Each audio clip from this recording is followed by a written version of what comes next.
Class 10th के बच्चे ध्यान देंगे। मैथ में आपका त्रिभुज चल रहा है, इसमें पार्ट 4 आज शुरू होगा, पार्ट 4। इसमें आपको पढ़ना है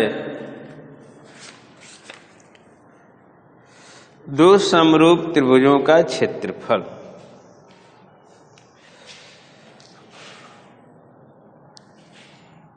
कथन आपका है सिद्ध कीजिए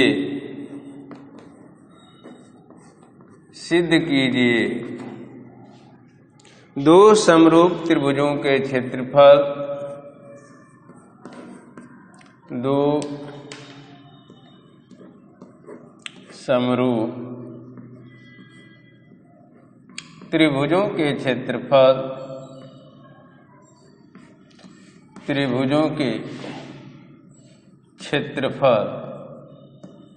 दो समरूप त्रिभुजों के क्षेत्रफल, दो समरूप त्रिभुजों के क्षेत्रफलों का अनुपात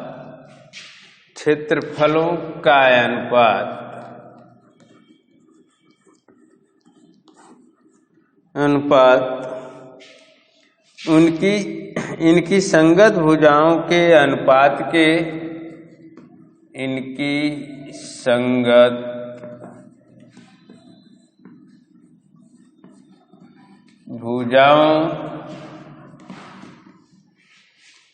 संगत भुजाओं के अनुपात के वर्ग के बराबर होता है।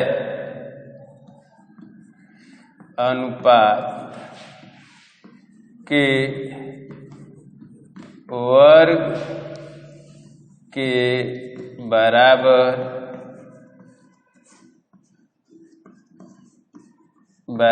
होता है। ये कथन आपका है सिद्ध कीजिए दो समरूप त्रिभुजों के क्षेत्रफलों का अनुपात इनकी संगत भुजाओं के अनुपात के वर्ग के बराबर होता है। यह प्रमेय आपका है। अब इसमें जो है, इसको सिद्ध करने के लिए सबसे पहले हम लिखेंगे कथन क्या दिया है कोई प्रश्न में। तो दिया है दो समरूप त्रिभुज, तो आप दो त्रिभुज बनाएंगे, एक ABC और दूसरा PQR।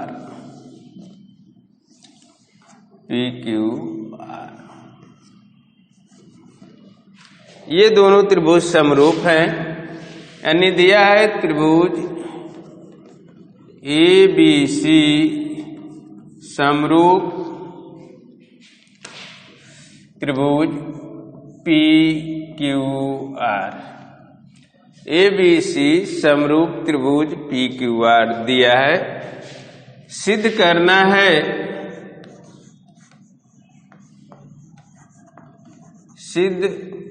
करना है इनके क्षेत्रफलों का अनुपात, यानी एरिया ऑफ त्रिभुज ABC बटे एरिया ऑफ त्रिभुज PQR, इनके क्षेत्रफलों का अनुपात उनके भुजाओं के वर्गों का अनुपात, यानी संगत भुजा AB के संगत PQ है, AB बटे PQ का वर्ग बराबर BC बटे QR का वर्ग बराबर AC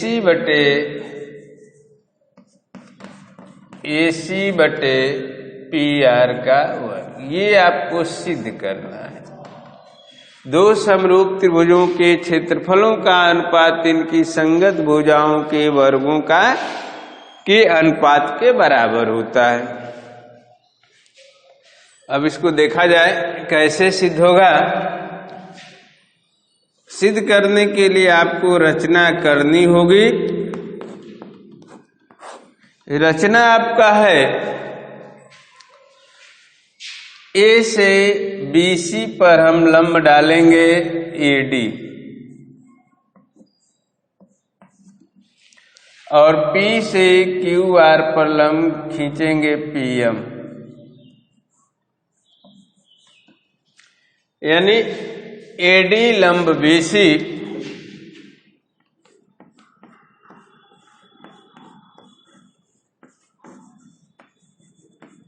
तथा PM लंब QR खींचे।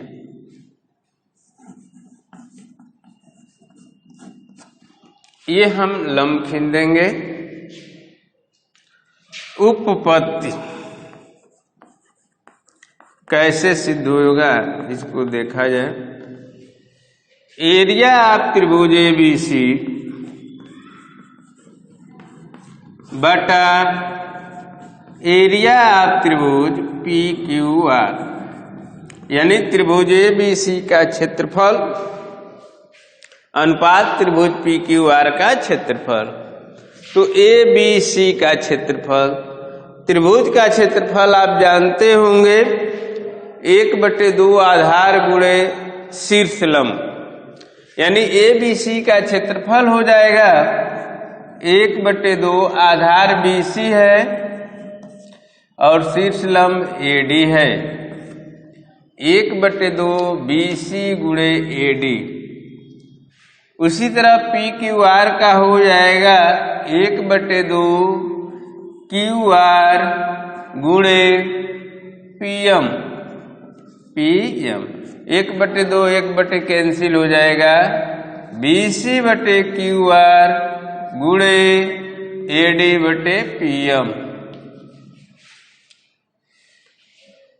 समीकरण नंबर 1। अब त्रिभुज ABD, त्रिभुज ABD तथा त्रिभुज PQM में ABD यह कोण इसके बराबर है, क्योंकि त्रिभुज ABC और PQR समरूप है। जब समरूप है तो संगत कोण बराबर, यानी कोण B बराबर कोण Q, कोण B बराबर कोण Q, कोण D बराबर कोण M। यह 90 अंश है, प्रत्येक 90 अंश, तो इसलिए बराबर होगा। तो दो कोण बराबर हैं, यहाँ आप लिख सकते हैं त्रिभुज ABC समरूप त्रिभुज PQR। समरूप है तो संगत कोण के बराबर। तो दो कोण बराबर, इसलिए ये दोनों त्रिभुज, इसलिए त्रिभुज ABD समरूप हो जाएगा त्रिभुज PQM। जब समरूप हो गया ये दोनों त्रिभुज तो संगत भुजाएं समानुपातिक हो जाएंगी। इसलिए AB/PQ बराबर AD/PM। Equation second. चूंकि त्रिभुज ABC समरूप है त्रिभुज PQR, इसलिए AB/PQ बराबर BC/QR। AB/PQ बराबर हो जाएगा BC/QR। इसको आप समीकरण नंबर 3 कर दीजिएगा। इक्वेशन समीकरण 1, 2 और 3 से एरिया ऑफ त्रिभुज ABC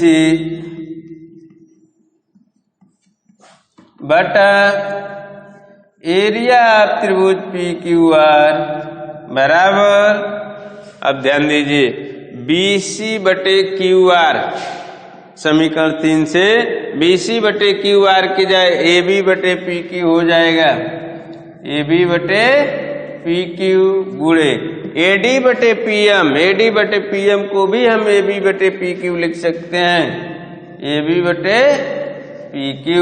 ये गुणा करेंगे तो AB बटे PQ का होल वर्ग। तो दो समरूप त्रिभुजों के क्षेत्रफलों का अनुपात उनके भुजाओं के वर्गों का अनुपात 1 मिला। अब AB बटे PQ बराबर BC बटे QR बराबर AC बटे PR आप लिख सकते हैं, क्योंकि ये दोनों समरूप त्रिभुज है। जब समरूप है तो भुजाएं परस्पर समानुपातिक हो जाएंगी, बराबर हो जाएगा आपका BC बटे QR बराबर हो जाएगा AC बटे PR का होल प्रूव्ड। तो ये आपका कथन था, परीक्षा में प्रमेयों को पूछा जाता है, इसको आप तैयार कर लीजिएगा। तो दो समरूप त्रिभुजों के क्षेत्रफलों का अनुपात उनके भुजाओं के वर्गों के अनुपात के बराबर होता है। अब इसी पर आधारित इसमें उदाहरण के सवाल पढ़ लीजिएगा आप लोग। इस पर आधारित जो है प्रश्नावली है 6.4।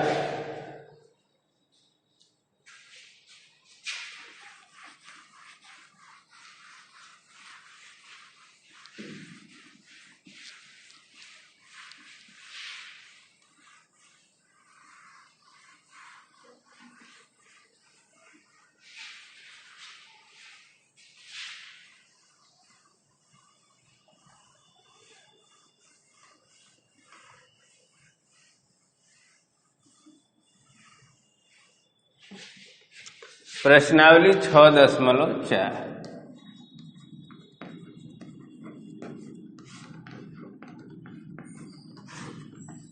पहला प्रश्न, त्रिभुज ABC समरूप त्रिभुज DEF इनके क्षेत्रफल 64 वर्ग सेमी और 121 वर्ग सेमी है। यदि EF बराबर 15.4 सेमी तो BC का मान ज्ञात कीजिए।